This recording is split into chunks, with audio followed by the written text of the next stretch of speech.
আজকের অনুষ্ঠানের সম্মানিত বিশেষ অতিথি চট্টগ্রাম বিশ্ববিদ্যালয়ের সম্মানিত সহযোগী অধ্যাপক, যোগাযোগ ও সাংবাদিকতা বিভাগের সম্মানিত সহযোগী অধ্যাপক হজরত মাওলানা ডক্টর মোহাম্মদ শহীদুল হক স্যারকে আলোচনা পেশ করবার জন্যে বিনীত অনুরোধ জানাচ্ছি।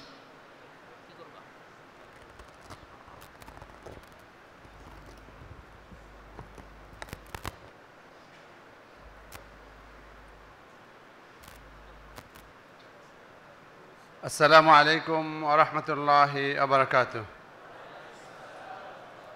আলহামদুলিল্লাহি রাব্বিল আলামিন, আসসালাতু ওয়াসসালামু আলা আশরাফিল আম্বিয়া ওয়াল মুরসালিন ওয়া আলা আলিহি ওয়া আসহাবিহি আজমাইন, আম্মা বা'দ। দারুন নাজাত সিদ্দিকিয়া কামিল মাদ্রাসার আলিম প্রথম বর্ষের ওরিয়েন্টেশন প্রোগ্রামের সম্মানিত সভাপতি, প্রধান অতিথি, অন্যান্য অতিথিবৃন্দ, সম্মানিত আসাতাজায়ে কেরাম এবং আজকের তোমরা যারা আসল অতিথি, অর্থাৎ যাদেরকে নিয়ে আমরা সবাই এসেছি তোমাদেরকে বরণ করে নেওয়ার জন্য, আল্লাহ তাআলার দরবারে সবাই মিলে শুকর আদায় করি আলহামদুলিল্লাহ। আমরা অত্যন্ত আনন্দিত, বিশেষ করে আমার জন্য এটা অত্যন্ত আনন্দের, যারা আমার জীবন গড়তে সাহায্য করেছেন এরকম মানুষরা মঞ্চে বসা আছেন, তারাই যখন আমাকে ডাকেন তখন অবশ্যই আনন্দ লাগে যে নিশ্চয়ই তাদের স্বপ্ন কিছুটা হলেও পূরণ হয়েছে বিধায় তারা আজকে আমাকে মনে করেন আলহামদুলিল্লাহ। আমি যেখানেই যাই চেষ্টা করি শেখার জন্য, সেই কারণে গত রাতেই চট্টগ্রাম থেকে এসেছি, সকাল 8:30 এখানে পৌঁছেছি, শুরু থেকেই এখানে ছিলাম যাতে করে শিখতে পারি। আর এটা শিখলেই তুমি শিখাতে পারবে, নিজে যদি না জানো জানাতে পারবে না। তো এই বিষয়টি মনে রেখেই ধৈর্য ধরো। তোমাদের চেয়ে তো আমরা একটু বৃদ্ধ হয়ে গেছি, বুড়ো হয়ে গেছি, তারপরেও এতক্ষণ ধরে যদি থাকতে পারি, তোমরা কি ধৈর্য ধরবে আরেকটু ইনশাআল্লাহ? নাকি অস্থির এখনই বন্ধ করেন আর সহ্য হয় না? কি কোন দলে আছে তোমরা? থাকবে ইনশাআল্লাহ? ইনশাআল্লাহ। যদি থাকতে চাও, আমি যেহেতু কমিউনিকেশনের লোক, আমি বরাবরই বলি যে আমি এই ট্রেডিশনাল বক্তব্যের চেয়ে একটু ভিন্ন আলোচনা করতে পছন্দ করি। তোমরা আমার সাথে আমার কমান্ড মানবে ইনশাআল্লাহ? আচ্ছা, প্রথম কমান্ড হচ্ছে সবাই দাঁড়াও, ভেরি কুইকলি দাঁড়াও। আমি প্রথমে একটা স্লোগান দিব, এটার নাম হচ্ছে ব্রিথ ইন। ব্রিথ ইন মানে শ্বাস নাও। যেহেতু এতক্ষণ বসা ছিলে, এতক্ষণ শুনেছ, একটু বিশ্রামের সুযোগ দিচ্ছি। তাহলে ব্রিথ ইন বলার পরে শ্বাসটাকে ভিতরে নিয়ে রাখবে কয়েক সেকেন্ড, যখন ব্রিথ আউট বলবো তখন শ্বাসটা ছাড়বে। এর আগে প্র্যাকটিসের দরকার নাই, ঠিক আছে? Breathe in, breathe out, breathe in, breathe out, breathe in, breathe out. ওকে, বসো। একটু প্রস্তুতি নিলাম, যেহেতু দীর্ঘ সময় কথা শুনেছ। আমাদের মুসিবত হচ্ছে আমরা যারা প্রধান অতিথি থাকি, বিশেষ অতিথি থাকি, সবাই যখন বোরিং হয়ে যায় তখন আমাদের পালা। তো এটা আমাদের জন্য একটা চ্যালেঞ্জ। তো সেই চ্যালেঞ্জটা যেন মোকাবেলা করতে পারি, সেই জন্য তোমাদেরকে একটু প্রস্তুত করেছি। রাগ করেছো? নিশ্চয়ই না। ইনশাআল্লাহ আমরা আলোচনা শুরু করি। আমি বসতে বসতে অনেকগুলো পয়েন্ট লিখেছি, আমি জানি না সবগুলো আমি পারবো কিনা। আমি বলার মধ্যেই যদি নোটিশ চলে আসে তাহলে হয়তো খুব সংক্ষিপ্ত করার চেষ্টা করব, আর নোটিশ না আসলে আমি সবগুলো পয়েন্ট উল্লেখ করার চেষ্টা করব। যেহেতু এটা নিয়ে আলাদাভাবে গবেষণা করা, নোট করার পূর্ব প্রস্তুতি তেমন সময় পাইনি, সেই কারণে কখনো কোনোটা রিপিট হয়ে যেতে পারে, কখনো হয়তো যেটার পরে যেটা হওয়া উচিত এটা নাও হতে পারে, but you can write properly, ঠিক আছে ইনশাআল্লাহ। সর্বপ্রথম যেই পয়েন্টটি নিয়ে আলোচনা করতে চাই, তোমরা নিশ্চয়ই অন্যান্য বক্তাদের থেকে শুনেছ, দারুন নাজাত যেহেতু একটা আলাদা বৈশিষ্ট্য নিয়ে বড় হচ্ছে, সুখ্যাতি অর্জন করেছে, নিশ্চয়ই সেগুলো কয়েকটি পয়েন্ট তোমরা জেনে ফেলেছো। তার মধ্যে কয়েকজন আলোচকই এই কথাটি কিন্তু বলেছেন, আদব আদব আদব। আদব যদি তুমি রক্ষা করতে না পারো তাহলে আসলে তোমার জীবন ধন্য হবে না, দারুন নাজাতে আসাটা সার্থক হবে না। আদবের ব্যাখ্যা নিয়ে বলতে গেলেও আমার 1 ঘন্টা লাগবে, আমি সেটা বলবো না। সংক্ষিপ্তভাবে কথা হচ্ছে, শিক্ষককে যথাযথভাবে মর্যাদা দাও, মাদ্রাসার নিয়ম কানুন মেনে চলো, তোমার অন্যান্য মুরব্বীদের সাথে যথাযথ ভদ্রতা মেনটেইন করো, সর্বক্ষেত্রে আদব আদব আদব। আদব যদি তুমি রক্ষা করতে না পারো, তুমি আসলে নানা দিক দিয়ে বঞ্চিত হবে। আমি জানি না, একটা পয়েন্ট আছে আমার, সেটা আসলে তখন আরো বেশি ব্যাখ্যা দিব, যদি ভুলে যাই এখনই বলে রাখি। আমার একটা পয়েন্ট লিখে রেখেছি যে তোমার গোপন পাপ তোমাকে গোপনে ধ্বংস করে, তোমার গোপন আমল তোমাকে গোপনে বড় করে। ইনশাআল্লাহ ভুলে যাব না, তখন ব্যাখ্যা দিব। এটা আদবের সাথেও কানেক্টেড। তুমি বেয়াদব হতে পারো, যদি বেয়াদব হও তোমার যত মেধাবী হবে ওই গোপনে ধ্বংস হয়ে যাবে, তুমি টেরও পাবে না। কারণ ওস্তাদ সব ওস্তাদ বলবেও না মুখ খুলে যে আমি কষ্ট পেয়েছি, ভিতরে ভিতরে কষ্ট পাবে, ভিতরে ভিতরে তোমার সর্বনাশ হয়ে যাবে। অতএব আদব মনে থাকবে ইনশাআল্লাহ।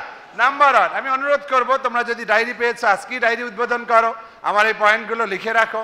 আর মোবাইল ব্যবহার যেহেতু নিষিদ্ধ, মোবাইলকে উৎসাহিত করছি না, তোমরা নোট করে রাখো যাতে করে আমি পরবর্তীতে আবার ইন্টারভিউ নিলে পাস করো, ঠিক আছে ইনশাআল্লাহ। নাম্বার 1 কি? আদব। নাম্বার 1 কি? আদব। আদবটা রাখতেই হবে। এরপরে আরেকটি বিষয় আমি বলতে চাই, শৃঙ্খলা। এই বিষয়ে আলোচনা করেছেন অন্যান্য আলোচক যারা, তারা আলোচনা করেছেন। নিশ্চয়ই তোমরা বুঝতে পেরেছ বৈষম্য বিরোধী ছাত্র আন্দোলনে দারুন নাজাত সরাসরি কেন অংশগ্রহণ করেনি সেটা আর আমার নতুন করে ব্যাখ্যা দেওয়ার কারণ নেই। তবে এটাও তোমরা জানতে পেরেছো বা তোমাদের অভিজ্ঞতা হয়েছে, শত শত শিক্ষার্থী দারুন নাজাতের ব্যানারে না, কিন্তু তারা কিন্তু ঠিকই ময়দানে ছিল, বলো আলহামদুলিল্লাহ। এবং বহু ছাত্র আহত হয়েছে, আমার কাছে ছবি তুলে পাঠিয়েছে, যেহেতু অনেকের কাছে আমার নাম্বার আছে, আমি পেয়েছি এবং আমি খুশি হয়েছি। বাট আমরা কোনোভাবে দারুন নাজাতের ব্যবস্থাপনার মধ্যে কোনো ত্রুটি না হয় সেই জন্য আনুষ্ঠানিকভাবে আমরা বলতে যাইনি। তার অর্থ সব জায়গায় স্লোগান দিয়েই নামতে হবে তা নয়, কিন্তু শৃঙ্খলাটা আসল। তুমি এই যে এখানে বলা হয়েছে অরাজনৈতিকভাবে আমরা ছাত্র হিজবুল্লাহকে বক্তব্য দিতে কেন দিয়েছি, অর্থাৎ আমরা রাজনৈতিক সংগঠনকে আমরা পছন্দ করছি না, যেহেতু এর সাথে আরও অনেক বিষয় সমস্যা রয়েছে। কিন্তু অরাজনৈতিকভাবে তুমি যদি সমাজ সচেতন হও, অবশ্যই দারুন নাজাত সেটা চায়। আর সেটার প্রমাণ দারুন নাজাত রেখেছে, যখন দারুন নাজাতের শিক্ষার্থীরা ডিবেটে চ্যাম্পিয়ন হয়েছে, বাংলাদেশের অনেক ভালো ভালো পর্যায়ের ডিবেটে, টেলিভিশন ডিবেটে। দারুন নাজাতের ছাত্ররা যখন বিশ্ববিদ্যালয়ে ভর্তি পরীক্ষায় ফার্স্ট হয়েছে, নানাভাবে তারা দেখিয়েছে যে দারুন নাজাতের স্টুডেন্টরা তারা অ্যালার্ট, তারা সমাজ সচেতন, তারা যোগ্য, দক্ষ, এতে কোনো সমস্যা নেই। কিন্তু শৃঙ্খলা নষ্ট করলে দারুন নাজাত এই পর্যায়ে আসতে পারতো না। অতএব আমার দ্বিতীয় আলোচনা হচ্ছে, যে কোনো মূল্যে মাদ্রাসার শৃঙ্খলা, অরাজনৈতিক একটা পরিবেশ, এটাকে ধরে রাখতে হবে। রাজি আছো ইনশাআল্লাহ? আমরা স্বাভাবিকভাবে মানব জাতিকে আল্লাহ তাআলা এমনভাবে সৃষ্টি করেছেন, আমরা সচেতন, আমরা সবসময় বুঝতে পছন্দ করি, জানাতে পছন্দ করি, কিন্তু খেয়াল রাখতে হবে যে আমার ব্যক্তি উন্নয়নের চেয়ে প্রাতিষ্ঠানিক উন্নয়ন অনেক বড়, প্রতিষ্ঠানের উন্নয়নের চেয়ে সামাজিক উন্নয়ন অনেক বড়, সমাজের উন্নয়নের চেয়ে রাষ্ট্রের উন্নয়ন অনেক বড়। কিন্তু এই ব্যক্তি যদি তুমি দক্ষ হও, যোগ্য হও, এমনও ব্যক্তি আছে, একটা ব্যক্তি মানে সংগঠন, একটা ব্যক্তি মানে একটা প্রতিষ্ঠান, একটা ব্যক্তি মানে একটা রাষ্ট্র, একটা ব্যক্তি মানে পুরো ইন্টারন্যাশনাল কমিউনিটি। আমার প্রমাণ দেওয়ার সময় নাই, প্রমাণ হচ্ছে আমাদের আবু বকর সিদ্দিক হুজুর, প্রমাণ হচ্ছে ডক্টর ব্যারিস্টার সিদ্দিকুর রহমান। এভাবে এক একটা মানুষ এক একটা প্রতিষ্ঠান, বলো না আল্লাহু আকবার।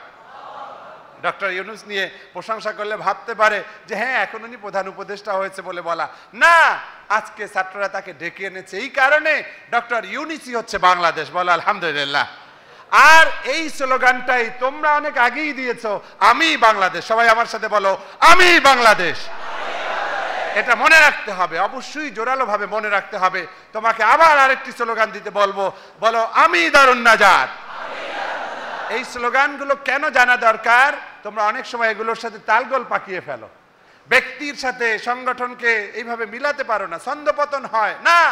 তুমি যদি সত্যি সংগঠন করতে চাও, প্রতিষ্ঠান করতে চাও, রাষ্ট্রের সেবা করতে চাও, আগে ব্যক্তি, নিজেকে গড়ো। কু আনফুসাকুম ওয়া আহলিকুম নারা, আল্লাহ তাআলা শিখিয়ে দিয়েছেন কি, নিজেকে আগে গড়ো, নিজেকে আগে বাঁচাও।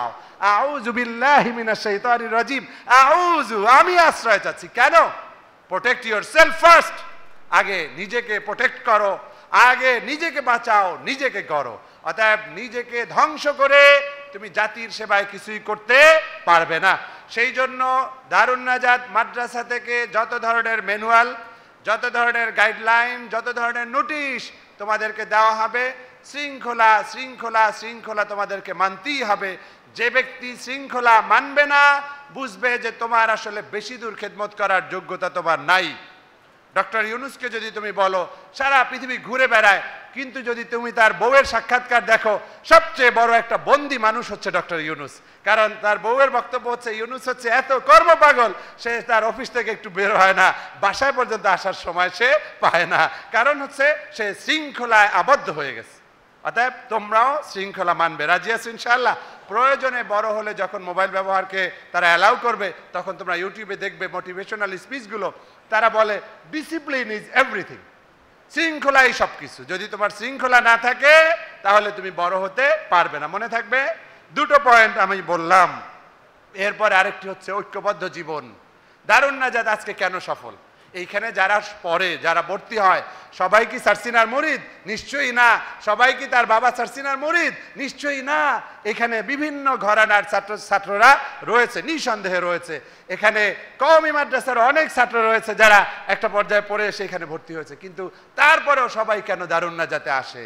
কারণ এই যে উদারতা, এই যে ভালোবাসা, এই যে ঐক্য চেতনা, ইত্তেহাদ মাল ইখতিলাফ, ইন্নামাল মুমিনুনা ইখওয়া, সারা পৃথিবীর যত মুসলমান, যত ইমানদার, আমরা সবাই ভাই, এই কথাগুলো অন্যরা স্লোগান দেয় আর দারুন নাজাত এটা বাস্তবে দেখিয়ে দেয়। বলো আলহামদুলিল্লাহ।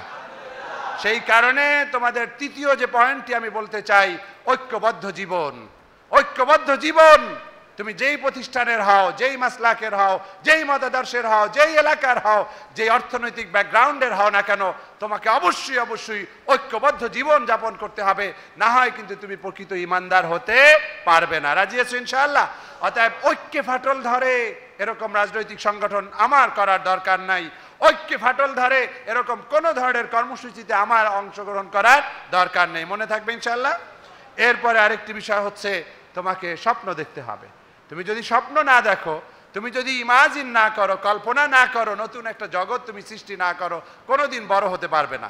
তোমার ডেস্টিনেশন সম্ভবত আরবি কবিতার কি আমিন, আহমদ আমিন সম্ভবত এরকম ওনার একটা আরবি এর মধ্যে রচনার মধ্যে পড়েছিলাম, যদি তোমার টার্গেট থাকে যে তুমি 100 কিলোমিটার দৌড়াবে, তাহলে তুমি অ্যাটলিস্ট 10 কিলোমিটার গিয়ে থামতে পারবে। তোমার টার্গেটই যদি হয় 5 কিলো, তাহলে তো তুমি 10 কিলো আর যেতেই পারবে না, তুমি 2 কিলোতেই থেমে যাবে।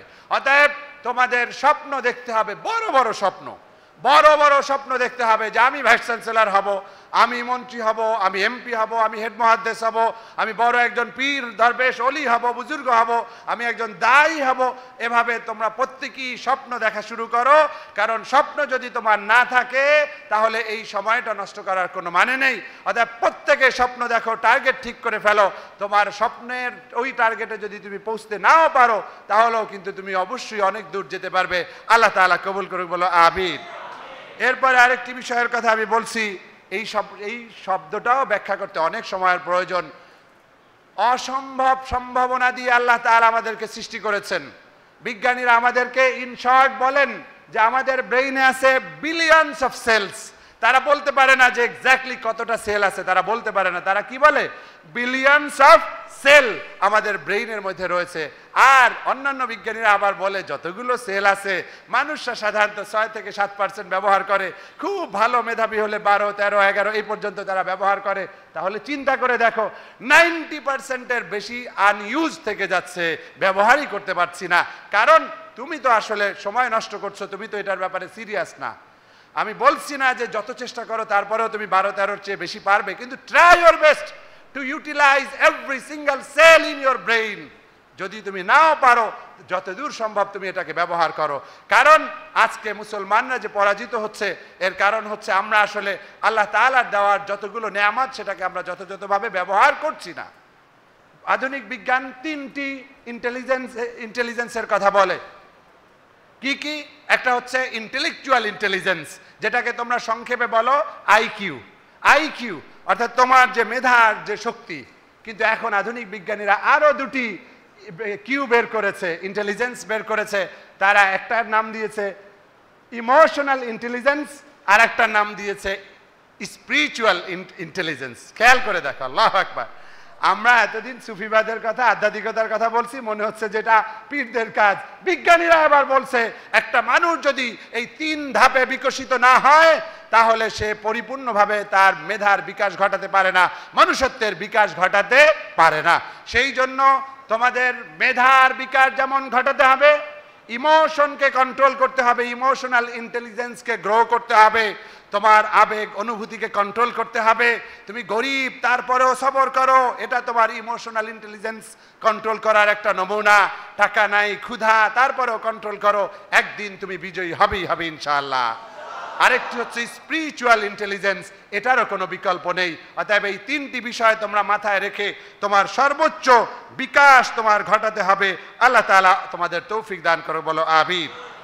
আরেকটি বিষয় বলতে চাই, তোমরা নিশ্চয়ই জানো মহানবী সাল্লাল্লাহু আলাইহি ওয়াসাল্লামের সাহাবা ইকরামের যদি বয়স পর্যালোচনা করো, আমার এক্সাক্ট সংখ্যা মনে নেই, অধিকাংশ সাহাবী ছিলেন ইয়াং, অল্প বয়সের। বলো না সুবহানাল্লাহ।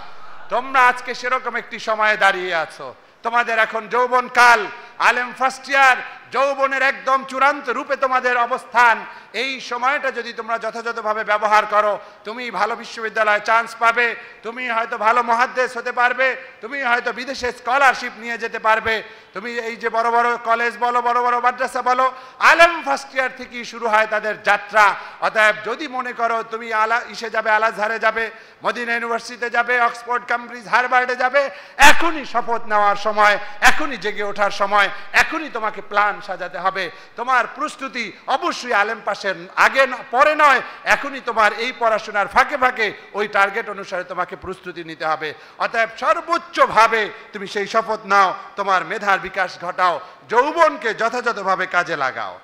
আরেকটি বিষয় আমি বলতে চাই, আমি মাদ্রাসার ছাত্র, গর্ব বলে বলি, আমি এই জুব্বা টুপি নিয়ে জার্মানিতে গ্লোবাল মিডিয়া ফোরামে অংশ নিয়েছি, যেখানে সারা পৃথিবীর শ্রেষ্ঠ শ্রেষ্ঠ সাংবাদিকরা গিয়েছে। বাংলাদেশ থেকে মাহফুজ আনাম গিয়েছে, শহীদুল আলম গিয়েছে, এরকম সাংবাদিক 4-5 জনের মধ্যে আমিও গিয়েছিলাম। আমি কিন্তু এই জুব্বা টুপি ছাড়িনি। ওই ডয়েচে ভেলে একাডেমি জার্মানির যিনি মহাপরিচালক, তার কাছে গিয়ে পরিচয় দিলাম। তিনি আমাকে কোলাকুলি করে বলে, yes you Shahidul Haque made this conference really global. তুমি যেই বৈচিত্র্য নিয়ে এসেছো, তুমি আসলে আমাদের এই কনফারেন্সকে প্রকৃত অর্থে গ্লোবাল বা আন্তর্জাতিক কনফারেন্স করেছো। বলো না আলহামদুলিল্লাহ। এর অর্থ হচ্ছে এই যে তোমার হীনমন্যতার কোনো সুযোগ তোমার নেই। মাদ্রাসার ছাত্র বলে তোমার কি হয়েছে? তোমার কি মেধা নাই? মাদ্রাসার ছাত্র বলে তোমার কি হয়েছে? তোমার কি চক্ষু নাই? তোমার কি কান নাই? সবই তোমার আছে। তাহলে এই বাহ্যিক বিষয়টি তো আর আমরা অন্ধভাবে নিচ্ছি না, সুন্নাতের আমলের জন্য নিচ্ছি। অতএব এই জুব্বা টুপি দাড়ি থাকুক, মাদ্রাসা ব্যাকগ্রাউন্ড থাকুক, ইট ডাজন্ট ম্যাটার, এটা কোনোই সমস্যা তোমার সৃষ্টি করবে না। অতএব আজই তুমি এই বিষয়টি মুছে ফেলো মন থেকে, যে তোমার মাদ্রাসার ছাত্র না তুমি কোন জায়গার ছাত্র, এটা বড় কথা নয়, আমার যোগ্যতাই সবচেয়ে বড়। ঠিক কিনা বলো? আর এর প্রমাণ যখন তোমরা দিতে পারবে, মাদ্রাসার ছাত্র হয়ে যখন ইংলিশে বক্তব্য দিবে, আরবিতে বক্তব্য দিবে, ভালো করে কবিতা আবৃত্তি করবে, ডিবেট করবে, তখন মানুষরাই বরং বলবে, দেখো স্কুল কলেজের চেয়ে মাদ্রাসার ছেলেরা আরো বেশি এগিয়ে যাচ্ছে। বলো না আল্লাহু আকবার। এগিয়ে আমাদের যেতেই হবে। কুনতুম খায়রা উম্মাতিন উখরিজাত লিন-নাস, শ্রেষ্ঠ উম্মত হিসেবে ঘোষণা দেওয়া হয়েছে, আল্লাহর ঘোষণা, ইন্নী জাইলুন ফিল আরদি খলিফা, আমি মানুষদেরকে সৃষ্টি করেছি এই আসমানে, এই জমিনে খলিফা হিসেবে, আল্লাহর খলিফা। চিন্তা করো, আমরা সবসময় উবুদিয়াতের কথা বলি, দাসত্বের কথা বলি, কিন্তু আমরা একদিকে যেমন আব্দুল্লাহ, আর একদিকে হচ্ছে খলিফাতুল্লাহ। আল্লাহু আকবার।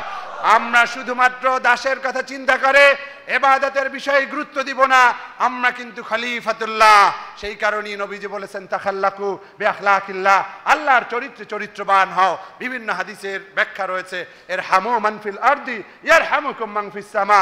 অতএব তোমরা এভাবে এমনভাবে নিজেদেরকে গড়ো, নিজেদেরকে প্রস্তুত করো যে সত্যি তোমরা যেন আল্লাহর খলিফা হতে পারো।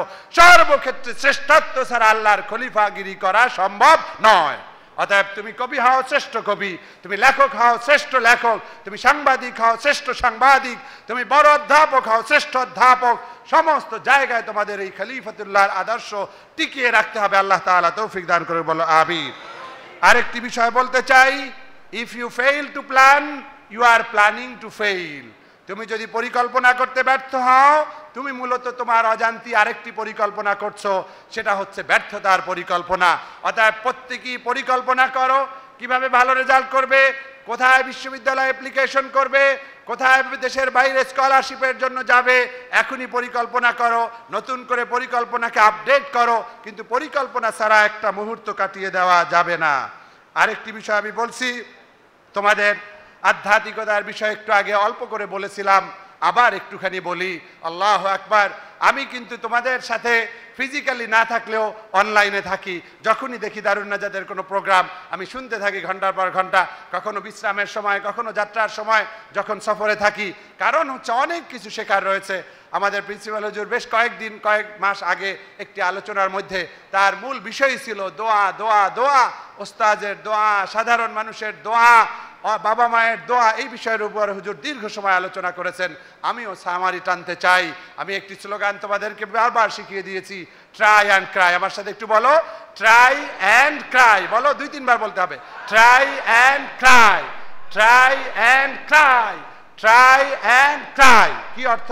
ট্রাই মানে হচ্ছে ট্রাই ইওর বেস্ট, তুমি তোমার সর্বোচ্চ চেষ্টা করো, কিন্তু আমা তৌফিক ইল্লা বিল্লাহ, আল্লাহ যদি তৌফিক না দেন এই চেষ্টায় কিছুই হবে না। সেই কারণে আরেকটি স্লোগান দিয়েছি, কি? Cry. That means pray to Allah subhanahu wa ta'ala, cry to Allah subhanahu wa ta'ala, oh Allah help me, oh Allah support me, oh Allah give me tawfiq to be like that. Okay, inshallah Allah ta'ala আমাদের সেই তৌফিক দান করুক। আর এই স্লোগানটা শহীদুল হকের বানানো কোনো slogan নয়। একটি হাদিস তোমাদেরকে শোনাবো, যেটা এই দারুন নাজাতে নয়, বিভিন্ন জায়গায় বারবার শুনিয়েছি। নবীজি বলছেন, ইহরিস আলা মা ইয়ানফাউক, যেটাই তোমার উপকারে আসবে সেটার ব্যাপারে তুমি উৎসাহী হও, লোভাতুর হও, উজ্জীবিত হও, আগ্রহী হও। ওয়াস্তাইন বিল্লাহ, এই যে লোভাতুর হও, আগ্রহী হও, সেটাই ওই ট্রাইয়ের সাথে মিলে গেছে। আল্লাহু আকবার। অর্থাৎ তুমি সেটার ব্যাপারে চেষ্টা করো, সেটার দিকে এগিয়ে যাও। এরপরে বলছেন ওয়াস্তাইন বিল্লাহ, আর আল্লাহর সাহায্য চাও। আর কার সাহায্য চাও? আল্লাহর সাহায্য চাও। এবার নবীজি আবার বলছেন ওয়ালা তাহাজ্জাজ, নিজেকে কখনো অপারগ ভেবো না। একদিকে চেষ্টা, আর একদিকে আল্লাহর সাহায্য। এরপরে তোমার ভিতরে দৃঢ় মনোবল থাকতে হবে, আমি কখনোই থামবো না, আমি কখনোই ব্যর্থ হব না। আমান ইয়াতাওয়াক্কাল আলাল্লাহি ফাহুয়া হাসবুহ, যে ব্যক্তি আল্লাহর উপর তাওয়াক্কুল করে এগিয়ে যাবে সেই আল্লাহ তাআলা তার জন্য যথেষ্ট হবে। বলো না সুবহানাল্লাহ। ফাইজা আযামতা ফাতাওয়াক্কাল আলাল্লাহ, কোন ব্যাপারে যখন সিদ্ধান্ত ফাইনাল করে ফেলবে, ফাতাওয়াক্কাল আলাল্লাহ, আল্লাহর উপরে তাওয়াক্কুল করো। অতএব তোমাদের এই বিষয়টি অবশ্যই মনে প্রাণে গাঁথতে হবে। আল্লাহর সাহায্য ছাড়া হবে না, আধ্যাত্মিক শক্তি ছাড়া হবে না, আল্লাহর কাছে কান্নাকাটি ছাড়া হবে না, মানুষের দোয়া নেওয়া ছাড়া হবে না, জিকির ছাড়া হবে না, দুরূদ ছাড়া হবে না, ইস্তেগফার ছাড়া হবে না। যতভাবে পারো আল্লাহকে খুশি করো, আল্লাহ তাআলাই তোমাকে তার গায়েবী মদদ দিয়ে, রহমত দিয়ে তোমাকে সফল করবো। বলো আমিন। আল্লাহ তাআলা আমাদের সকলকে সফল কাম হওয়ার তৌফিক দান করুক। বলো আমিন। তাহলে মনে থাকবে, সময় যেহেতু কম সেই জন্য অল্প করে টাচ দিয়ে যাচ্ছি, নোট করে রাখলে পরেও মনে করতে পারবে। আধ্যাত্মিক শক্তি, আল্লাহর সাথে সম্পর্ক, আল্লাহর যেই শক্তি, ওই যে কবি রুহুল আমিন খান বলেছেন, শক্তি দাও খোদা শক্তি দাও, শক্তি দাও খোদা শক্তি দাও, দাও ইমানি শক্তি দাও, দাও ইমানি শক্তি দাও, শক্তি দাও খোদা শক্তি দাও, দাও ফারুকের আলা হিম্মত, দাও খালিদের বাজুর তাকত, শেরে খোদার জ্ঞান ভান্ডার, শেরে খোদার জ্ঞান ভান্ডার, সিদ্দিকি প্রেম ভক্তি দাও, শক্তি দাও খোদা শক্তি দাও, শক্তি দাও খোদা শক্তি দাও, দাও ইমানি শক্তি দাও, দাও ইমানি শক্তি দাও, শক্তি দাও খোদা শক্তি দাও। বড় কবিতা, সময় নেই, আরো অনেক আলোচনা রয়েছে। শক্তি চাইতে হবে কার কাছে? সাহায্য চাইতে হবে কার কাছে? সফলতা চাইতে হবে কার কাছে? আর এই আল্লাহর রহমত পেতে হলো ওস্তাদের সেবা, গরিবের সেবা, দুঃখী মানুষের সেবা, ভালো আচরণ, নফল রোজা, তওবা, ইস্তেগফার, তেলাওয়াত, জিকির আজকার, কান্নাকাটি ছাড়া এভাবে আল্লাহর সাহায্য পাওয়া যাবে না। আল্লাহ তাআলা আমাদের তৌফিক দান করে। বলো আমিন। আরেকটি বিষয় আমি তোমাদের কাছে বলতে চাই, যেটা একটু আগে বলেছিলাম, যে গোপন আমল তোমাকে গোপনে বড় করে, আর গোপন পাপ তোমাকে গোপনে ধ্বংস করে। বলেছিলাম একটু ব্যাখ্যা দেওয়া দরকার। অনেকের কাছেই মোবাইল আছে, গোপনে গোপনে আছে, আর এরা গোপনে গোপনে ল্যাপের নিচে বসা, খাতার নিচে বসা দেখে যাতে হুজুর আসলেও ধরা না পড়ে। আছে না নাই? মসজিদে বসে অন্তত মিথ্যা বললো না। এখন তো তোমাকে বলছি না তোমার কাছে আছে না নাই, কেমন ভাবে বলছি আছে না নাই? আছে। তার মানে তোমরাই সাক্ষী যে এই কাজগুলো করে। এবার তুমি কি কাজ করো, আমরা কোনো কাউকে বদনাম দেব না, খারাপ ধারণা করব না, কিন্তু মুশকিল হচ্ছে এই, তোমরা যদি এই ফতোয়াগুলো জানো ইসলামিক স্কলারদের, অর্থাৎ ওই যে হাদিসের আলোকে আল হালালু বাইয়িনুন ওয়াল হারামু বাইয়িনুন ওয়া বাইনা যালিকা মুস্তাবিহাত, সেটা হচ্ছে হালাল স্পষ্ট, হারাম স্পষ্ট, আর এর মাঝে রয়েছে সংশয়পূর্ণ বিষয়। তুমি যদি সত্যিকার অর্থে আল্লাহর সন্তুষ্টি চাও, তাকওয়া অর্জন করতে চাও, তাহলে এগুলোকে ত্যাগ করতে হবে। এখন ছাত্রছাত্রীরা যখন হোয়াটসঅ্যাপ খোলে, ফেসবুক খোলে, সবই কি ভালো ছবি না খারাপ কিছু আসে?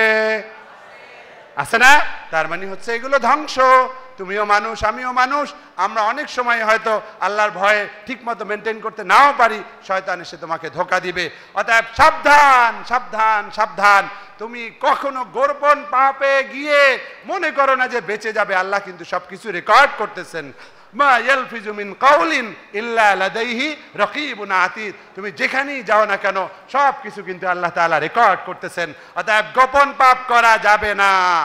আমার জীবনে অনেক মেধাবীকে দেখেছি, তাদের এই গোপন পাপের কারণে গোপনে ধ্বংস হয়ে গিয়েছে, তারা জীবনে বড় কিছু হতে পারে নাই। অতএব মেধাই সব নয়, আল্লাহর রহমত ছাড়া বিজয় আসবে না, মুরব্বীদের দোয়া ছাড়া বিজয় আসবে না। গোপন পাপ ছাড়ো, গোপন আমল ধরো। বুজুর্গি বাহ্যিকভাবে দেখানোর চেয়ে গোপনে বুজুর্গিটা বেশি করো, তাহাজ্জুদ পড়ো, কান্নাকাটি করো, নানাভাবে নিজেকে এনরিচ করো, তাহলে দেখবে গোপন সাহায্যে মানুষ ভাবতেও পারবে না এই ছেলেটা গরিব পরিবারের, কিচ্ছু নাই, কিচ্ছু পারে না, সে এত বড় হয়ে গেল কিসের জোরে? আল্লাহর সাহায্যে। আল্লাহর সাহায্যে বড় হয়ে যাবে। অতএব গোপন আমল বেশি বেশি করো। আল্লাহ তাআলা তৌফিক দান করো, বলো আমিন। আরেকটি কতগুলো পয়েন্ট একসাথে বলে যাই, তারপরে আমি সেই পয়েন্টগুলোর একটু একটু ব্যাখ্যা দেব। আজকে তোমরা আমাদের মাঝে যেই অধ্যক্ষ মহোদয়কে দেখেছো, তোমরা তাকে তো বাহ্যিকভাবে যদি কেউ না চেনে, আমাকে অনেক সময় যখন আমার ছাত্রছাত্রীরা না চেনে অন্য ডিপার্টমেন্টের, স্বাভাবিকভাবে দেখলে মনে হয় একজন হুজুর। আমাদের অধ্যক্ষ সামনে বলছি না, বলা ছাড়া উপায়ও নাই, রিয়ার জন্য বলছি না, বা আল্লাহ তাআলা তাকে হেফাজত করুক রিয়া এবং সুমা থেকে। তার নেতৃত্বের যেই যোগ্যতা, ম্যানেজমেন্টের যে কোয়ালিটি, সেটাও কিন্তু আমাদেরকে এই পর্যায়ে নিয়ে এসেছে। আমরা জানি স্পিরিচুয়ালিটির কথা, কিন্তু একই সাথে দক্ষতার বিষয় অনেক আলেম পাবে। এই যে তোমরা এখানে দাঁড়িয়েছো, আমি অনেক কষ্ট করে এসেছি, এটা বলার অর্থ এই নয় যে তোমাদের থেকে আমি চাঁদা নেব, সিম্পেথি নেব, না, সেটার জন্য নয়। আমার কাছে এটা অনেক গুরুত্বপূর্ণ। কালকে সারাটা দিন ফেনীতে ছিলাম, আসার কোনো উপায় নাই, রাস্তা বন্ধ, গাড়ি বন্ধ, রেল বন্ধ, বিমানে করে চলে এসেছি এই কারণে আরেকটা শহীদুল হক আসুক, আরেকজন আবু বকর সিদ্দিক আসুক, আরেকজন ব্যারিস্টার সিদ্দিকুর রহমান আসুক, আরেকজন কবি রুহুল আমিন আসুক, কারণ আমরা তো চলে যাবই। রুহুল আমিন খানও হয়তো একদিন চলে যাবে, সবাই চলে যাব, কিন্তু আমাদের সার্থকতা যদি আমরা নতুন নতুন আবু বকর সিদ্দিক, সিদ্দিকুর রহমান, রুহুল আমিন খানকে তৈরি করে দিতে পারি। ও আমার বন্ধুরা, সেজন্য তোমাদের আজকে শপথ হবে এই মানুষদের মধ্যে যেই যোগ্যতাগুলো দেখছো সেগুলোকে সিরিয়াসলি অবজার্ভ করা এবং সেগুলো নিজেদের জীবনের মধ্যে গেঁথে নেওয়া। তো আল্লাহ তাআলা তৌফিক দান করে, বলো আমিন। ম্যানেজমেন্ট স্কিলস, 10 জন মানুষকে ম্যানেজ করতে পারে না, কান্ট্রি কিভাবে ম্যানেজ করবে? একটু হলে তোমরা বলো আমরা রাষ্ট্র ধর্ম ইসলাম চাই, রাষ্ট্রে ইসলামী হুকুমত চাই। আরে বাবা, আমরা যেহেতু এখানে নিজেরা ঘরোয়াভাবে আলোচনা করছি, বলো তুমি যে মিছিল দিয়ে আসছো, আমি যদি আজকে তোমাকে স্বরাষ্ট্রমন্ত্রী বানাই, তোমার সেই দক্ষতা আছে, যোগ্যতা আছে? তোমাকে যদি পররাষ্ট্রমন্ত্রী বানাই, যোগ্যতা আছে? নাই। তাহলে ভুয়া স্লোগান দিয়ে কোনো লাভ আছে? তার মানে তুমি যদি সত্যিকার অর্থে ইসলামী হুকুমত চাও, তুমি পররাষ্ট্রমন্ত্রী হওয়ার মতো যোগ্যতা এখন থেকেই স্বপ্ন দেখে বাস্তবায়ন করো। তুমি যদি বিশ্ববিদ্যালয়ের ভাইস চ্যান্সেলর হতে চাও, এখন থেকেই সেই যোগ্যতাগুলো অর্জন করো। তুমি যদি সুপ্রিম কোর্ট, হাইকোর্টকে নিয়ন্ত্রণ করতে চাও, হাজার হাজার আইনজীবী তৈরি করো, দক্ষ, যোগ্য, আদর্শ, সৎ। এভাবে সর্বসেক্টরে যদি মানুষ তৈরি করতে না পারো, শুধু স্লোগান দিয়ে বিশ্ব জয় করা সম্ভব নয়। এটা রসুলেরও সুন্নাত নয়, সাহাবায়ে কেরামেরও আদর্শ নয়। অতএব প্রত্যেকটা ক্ষেত্রে তোমাদের যোগ্য হতে হবে, ম্যানেজমেন্ট জানতে হবে, কিভাবে একটা প্রতিষ্ঠান চালায়, কিভাবে একটা ব্যবসা প্রতিষ্ঠান চালায়, কিভাবে একটা অর্গানাইজেশন চালাতে হয়। ম্যানেজমেন্ট স্কিলস তোমাদের লাগবে, মনে থাকবে ইনশাআল্লাহ। আরেকটি বিষয় হচ্ছে, যদিও ম্যানেজমেন্ট স্কিলসের মধ্যে লিডারশিপ স্কিলসটাও অনেক সময় মিলে যায়, কিন্তু লিডারশিপের উপরে আলাদা বইপত্র আছে, আলাদা স্কিলস। লিডারশিপ স্কিলস লাগবে, সবাই লিডার হতে পারে না। কিন্তু না, যদি তোমরা আজকে বিভিন্ন খুতবা দেখো, সবাই একটা কথা বলে যে আসলে মুসলিম উম্মার নেতার অভাব, ঠিক কিনা? কারণ আমরা মাহাতির মোহাম্মদকে পছন্দ করি অথবা এরদোগানকে পছন্দ করি। কেন? সারা পৃথিবীতে তো আরো অনেক রাষ্ট্র আছে, কিন্তু আর তো খুঁজে পাই না যে মুসলমানের পক্ষে কথা বলে। এজন্য লিডার লাগবে, লিডার লাগবে। আমরা তো ফলোয়ার লক্ষ কোটি আছি, কিন্তু লিড দেওয়ার মতো মানুষ চাই। আজকে যারা আমাকে চট্টগ্রাম থেকে কষ্ট করে এখানে এনেছো, তোমরা যদি লিডার হওয়ার শপথ না করো, আমি তোমাদের উপরে দাবি রাখবো এত কষ্ট তোমরা কেন দিয়েছো। আর যদি শপথ করো, না আমরা অবশ্যই শপথ নিলাম আমরা প্রত্যেকই নেতা হব, হোক সেটা একটা প্রতিষ্ঠানের, হোক সংগঠনের, হোক একটি এলাকার, হোক দেশের অথবা আন্তর্জাতিক কোন সেক্টরের, অবশ্যই সেই শপথ তোমাদের নিতে হবে। রাজি আছো ইনশাআল্লাহ? আল্লাহু আকবার, তাকবীর। আল্লাহ তাআলা তৌফিক দান করে, বলো আমিন। লিডার চাই, যোগ্য দক্ষ মানুষ চাই। লিডারশিপ ছাড়া এই উম্মাকে আর রক্ষা করা যাবে না। সারা পৃথিবীর কোটি কোটি মুসলমান কাঁদছে, চিৎকার করছে, বাঁচাও বাঁচাও, ফিলিস্তিন থেকে, কাশ্মীর থেকে, সিরিয়া থেকে, কিন্তু বাঁচানোর মতো লিডার নাই। অতএব তোমরা দারুন না যাতে যারা পড়ছো, আজকে একটা খুতবা যদি আমার জীবনের শেষ খুতবা হয়, রেকর্ড রাখো, বারবার লাইভ থেকে গিয়ে শোনো। তারপরেও তোমাদের এই দৃঢ় শপথ লাগবে যে আমি অন্তত পক্ষে কিছু মানুষের নেতা হব, আমি নেতৃত্ব দিব মুসলিম উম্মার। এই ক্রন্দন আমি থামানোর জন্য সর্বোচ্চ চেষ্টা করব। আল্লাহ তাআলা তৌফিক দান করে, বলো আমিন। Communication skills. অনেক বড় বড় আলেম আছে, সুন্দর করে কথা বলতে পারে না। নো, একজন দায়ী তার কমিউনিকেশন স্কিলস লাগবে, কথা বলার যোগ্যতা লাগবে, প্রেজেন্টেশন স্কিলস লাগবে। কারণ তুমি যে দিনের কথা বুঝাবে, তুমি যদি সুন্দর করে বুঝাতে না পারো, তাহলে তো মানুষরা আগ্রহী হবে না। অতএব তুমি তোমার এই রসুলের নির্দেশ, বাল্লিগু আন্নী ওয়ালাউ আয়া, একটা বাণী হলেও আমার থেকে পৌঁছে দাও, সেই পৌঁছে দেওয়ার যোগ্যতার জন্য তোমাকে অবশ্যই কমিউনিকেশন স্কিলস লাগবে। অতএব তোমরা বই পড়ে হোক, প্র্যাকটিস করে হোক, বক্তৃতা করে হোক, আবৃত্তি করে হোক, কমিউনিকেশন স্কিলস অর্জন করতে হবে। রাজি আছো ইনশাআল্লাহ? আল্লাহ তাআলা তৌফিক দান করে, বলো আমিন। আরেকটি বিষয় হচ্ছে উদ্যোক্তা হওয়া। উদ্যোক্তা হওয়া, আমরা সবাই চাকরি করি। ডক্টর ইউনুসের সফলতার অন্যতম একটি বিষয় জানো, ব্যাংকার অব দ্য পুর, তিনি বই লিখেছেন, সেখানে তিনি বলেছেন যে সবাই শুধুমাত্র 18 বছর পরে, 20 বছর পরে দাস হওয়ার জন্য। ডক্টর ইউনুস বলেছেন নো, প্রত্যেকের আজকে নতুন করে শপথ নিতে হবে, আমি উদ্যোক্তা হব, আমি ব্যবসা প্রতিষ্ঠান খুলবো, আমি প্রতিষ্ঠান খুলবো। তাহলে তুমি যাই পাও না কেন, তোমার সম্মান নিয়ে তুমি থাকতে পারবে। অতএব এই মেন্টালিটিটাও তোমরা গ্রো করার চেষ্টা করো। আমি একটা কিছু করব, সেটা ছাড়া তোমরা বড় হতে পারবে না, উম্মাকে মুক্তি দিতে পারবে না। এই দক্ষতাও অর্জন করো। Language skills very important. আমি জার্মানিতে গিয়ে কি বাংলায় কথা বলেছি? ব্রুনাইতে গিয়ে, সৌদিতে গিয়ে কি বাংলায় কথা বলেছি? নিশ্চয়ই নয়। যেখানে যেমন প্রয়োজন। তোমার যদি স্বপ্ন থাকে তুমি জাতিসংঘের মহাসচিব হবে, তাহলে আজই তোমার ইংরেজির জন্য পাগল পারা হয়ে যাও। একটা সময় ব্রিটিশ বিরোধী আন্দোলনের সময় ওলামায়ে কেরাম তখনকার অবস্থার আলোকে ইংরেজি শিক্ষাকে হারাম বলেছিলেন। আমরা তাদেরকে খারাপ বলবো না, সেই অবস্থার প্রেক্ষিতে হয়তো ওটাই সঠিক ছিল। কিন্তু আজকের যুগে ইংরেজি শিক্ষা কখনো কখনো তোমার জন্য ফরজও হয়ে যায়। যখন একটা নাস্তিককে পরাস্ত করার জন্য ইংরেজি ছাড়া বিকল্প নাই, তখন এটা তোমার জন্য জানা ফরজ। অতএব সাবধান, সতর্ক হও। আজকে তোমরা ছাত্র আন্দোলনের মাধ্যমে, বৈষম্য বিরোধী আন্দোলনের মাধ্যমে তোমরা একটা বিশাল ক্ষমতার অধিকারী হয়েছো, কিন্তু স্বাধীনতা অর্জনের চেয়ে স্বাধীনতাকে টিকিয়ে রাখা অনেক কঠিন, কষ্টকর। তোমরা তোমাদের এই চেতনা, এই যোগ্যতা, এই সফলতাকে যদি ধরে রাখতে চাও, ইংরেজিতে অবশ্যই ফ্লুয়েন্ট হতে হবে, এক্সিলেন্ট কমিউনিকেটর হতে হবে। রাজি আছো ইনশাআল্লাহ? অবশ্যই লাগবে। আমি এখন আর বেশি ইংরেজিতে বলবো না, আমার চেয়ে ভালো ইংরেজিতে বলার মানুষ এখানে রয়েছে। কিন্তু আমি তোমাদেরকে উদ্বুদ্ধ করতে চাই, তুমি যদি আল্লাহর দ্বীন প্রতিষ্ঠার জন্য ইংরেজি শেখো, সেটার জন্য তুমি অবশ্যই সওয়াব পাবে, তাতে তোমার কোনো ক্ষতি হবে না। অতএব ইংরেজি ভাষা শিখতে হবে। আরবি ভাষা শিখতে হবে।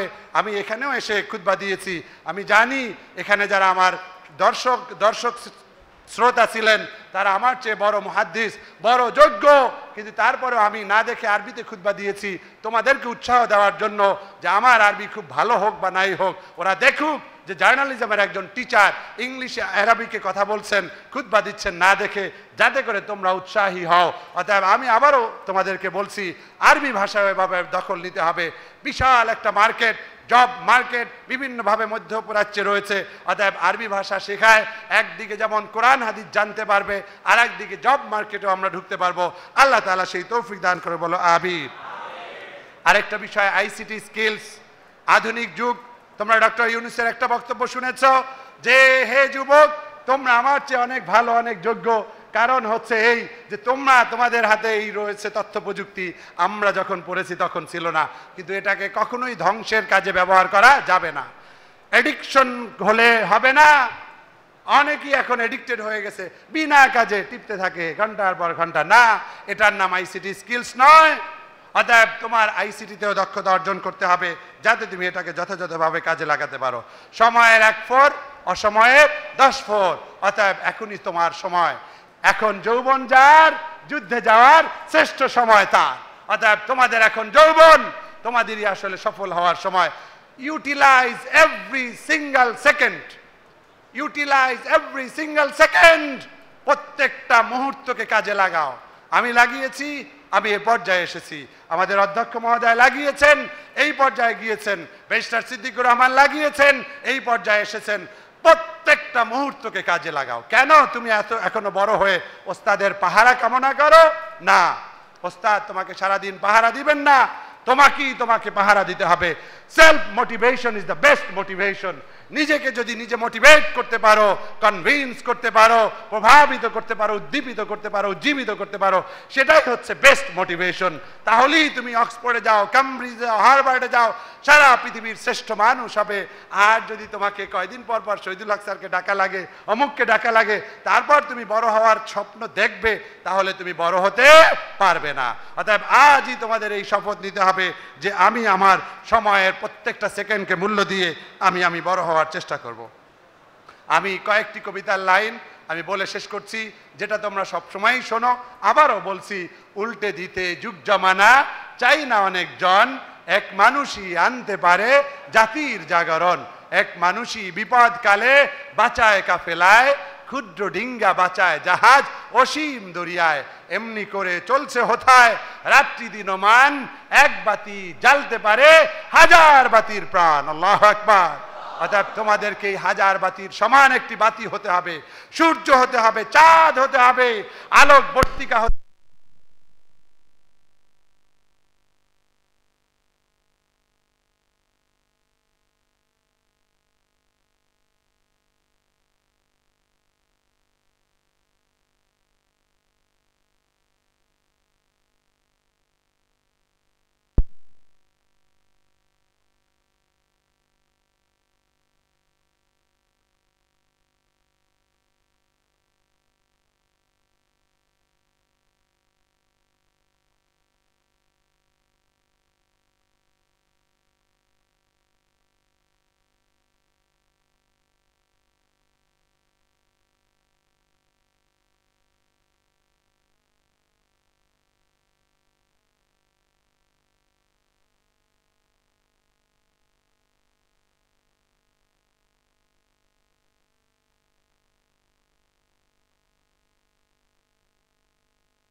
অতএব আমাদেরকে সেরকম জেগে উঠে শ্রেষ্ঠ হতে হবে, শক্তিশালী হতে হবে। আল্লাহ তাআলা তৌফিক দান করে, বলো আমিন। তোমরা ইসমাইল হোসেন সিরাজির ওই কবিতা নিশ্চয়ই ভুলে যাওনি। আমাদের ওস্তাদ অধ্যক্ষ মহোদয় আমাদেরকে ছোটবেলায় অনল্পভাবে গিফট করতেন, এখনো আমার কাছে রয়েছে। তার অন্যতম একটি কবিতার লাইন হচ্ছে এই, আর ঘুমিও না নয়ন মেলিয়া ওঠরে মুসলিম, ওঠরে জাগিয়া ও মুসলমান। তোমার চোখ খোলা রেখেছে এর অর্থ এই নয় যে তুমি ঘুমাচ্ছ না, তোমার অন্তর মরে গেছে। অন্তরকে জাগাও, অন্তর চক্ষুকে তুমি খুলে দাও, না হলে তোমার বিজয় আসবে না। আমি সময় পেলে ইংরেজিতে একটু বলতাম, আর বলবো না, যেহেতু আরও আলোচনা রয়েছে, দোয়া রয়েছে। আমি তোমাদেরকে অনুরোধ জানাই, যতটুকু শুনেছ যদি সত্যিই ভালো লাগে, প্রয়োজনে বারবার শোনো এই রেকর্ডগুলো দেখে অথবা নোট থেকে, তারপরও জেগে ওঠো। তোমরা জেগে উঠলেই আজকে আমাদের এই আয়োজন সফল হবে। তোমরা সফল হলেই আমাদের এই বক্তব্য, এই অনুষ্ঠান সফল হবে। তোমরা যদি ব্যর্থ হও, তোমরা যদি খারাপ রেজাল্ট করো, তোমরা যদি আখলাকের দিকে দুর্বল হও, তোমরা যদি জাহান্নামের দিকে পা বাড়াও, তাহলে এই আয়োজন সফল হবে না। আল্লাহ তাআলা আমাদের নিয়াত অনুসারে এই আয়োজনকে সফল করুন, তোমাদের জীবনকে সফল করুন, এবং তোমাদেরকে এমন নেতৃত্ব স্থানীয় জায়গায় যাওয়ার তৌফিক দান করুন, যার দ্বারা বিশ্ব মুসলিম এই নির্যাতন, নিষ্পেষণ, অত্যাচারের স্টিম রোলার থেকে তারা মুক্তি পাবে। আমিন আমিন। আখির দাওয়ানা আলহামদুলিল্লাহি রাব্বিল আলামিন।